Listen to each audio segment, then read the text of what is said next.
موسیٰ علیہ السلام جب خضر علیہ السلام سے ملے تو وہ ایک کشتی میں سوار ہوئے. اس کشتی کے لوگ بہت اچھے تھے. انہوں نے موسیٰ اور خضر علیہ السلام کی مدد کری اور ان سے پیسے بھی نہیں لیے. آخر میں خضر علیہ السلام نے ان کی کشتی میں ایک چھید کر دیا.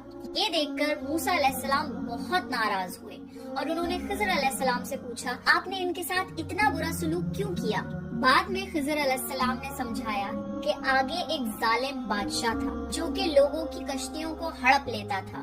میں نے اس کشتی میں چھید اس لیے کر دیا تاکہ وہ بادشاہ اس کشتی کو ڈیفیکٹو سمجھ کے چھوڑ دے.